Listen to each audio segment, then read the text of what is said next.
je suis Dominique Lombob.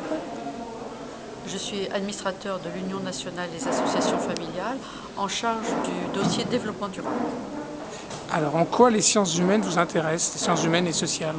Alors, à l'UNAF, on est intéressé par tout ce qui tourne autour de la famille. Donc, bien sûr, ça fait partie des sciences humaines et sociales. Mais dans le cas de l'alimentation, puisqu'aujourd'hui notre sujet c'était l'alimentation, on serait intéressé par comment changer les comportements vis-à-vis de l'alimentation. Parce que même quand les gens savent qu'il faut manger telle ou telle chose, ou qu'il faut faire attention à tel ou tel aspect des choses, ils ne changent pas forcément leurs habitudes alimentaires ou leurs habitudes tout court d'ailleurs.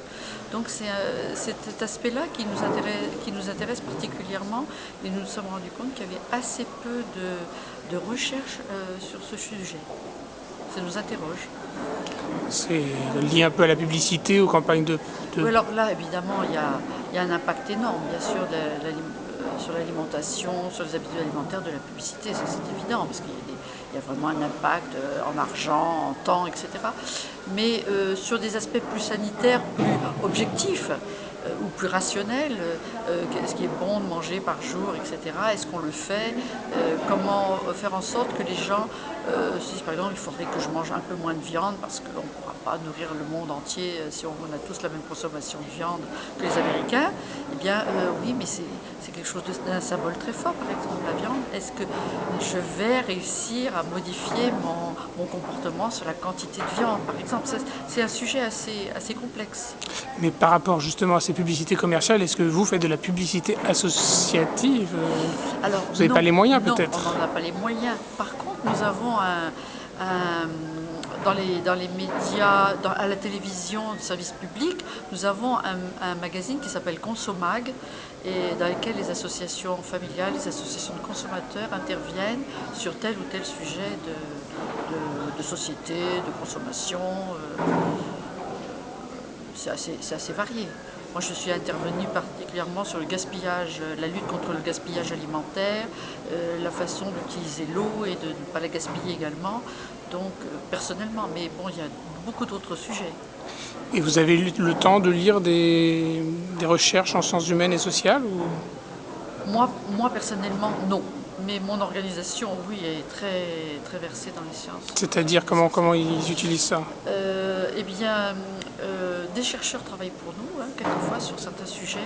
On a des gens qui préparent une thèse, par exemple. Vous avez des doctorants qui travaillent au sein de C'est arrivé. CIFRE, des doctorants CIFRE, des choses comme ça? Oui, absolument, c'est arrivé.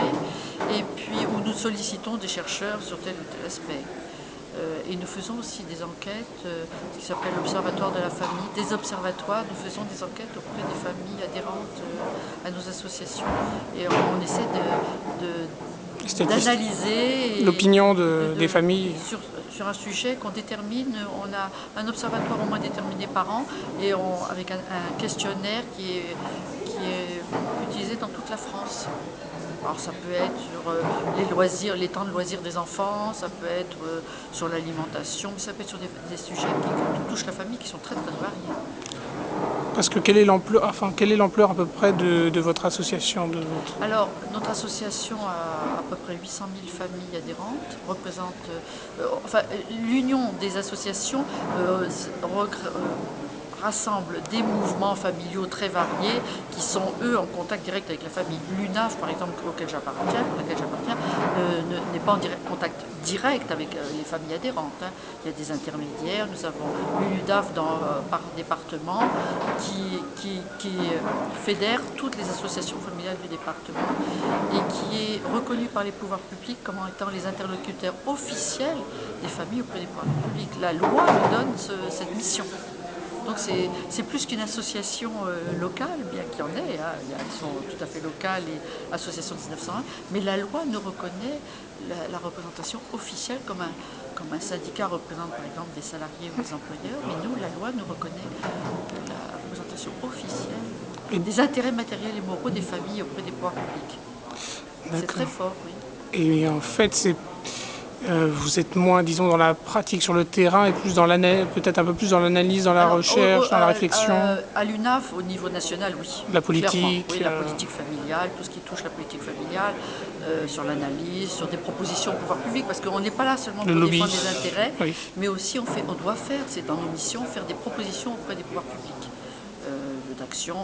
Je reprends quelques exemples. Quand il y avait encore la conférence de la famille, il y a une dizaine d'années, nous avons proposé des aides auprès des familles pour les cartes d'enfants, etc., qui ont été reprises par les pouvoirs publics. Par exemple, mais il y a bien d'autres exemples. D'accord. Est-ce que vous recrutez des personnes issues de sciences humaines et Ah sociales? oui, oui, oui. Alors je ne dis pas qu'il y a besoin de personnel actuellement, mais je dirais que la moitié de nos personnels doivent être à l'UNAF, qui est place Saint-Georges à Paris, et je pense que la moitié de nos personnels sont issus de ce milieu de formation. Ah oui. Donc, la littérature, la philosophie, Oui, les sociologues. les sociologues surtout. Oui, surtout sociologie. Les juristes peut-être aussi? Oui, également. Mais les Sciences juristes, politiques? sciences politiques, oui, bien sûr, on a beaucoup de gens qui ont cette origine cette formation-là dans nos salariés. On a 80, je crois, environ 80 salariés qui sont majoritairement de cette formation. On doit avoir aussi des géographes, mais enfin, c'est plutôt sciences sociales, sciences humaines et sociales. Oui, D'accord. Bon, bah merci beaucoup. je vous en prie.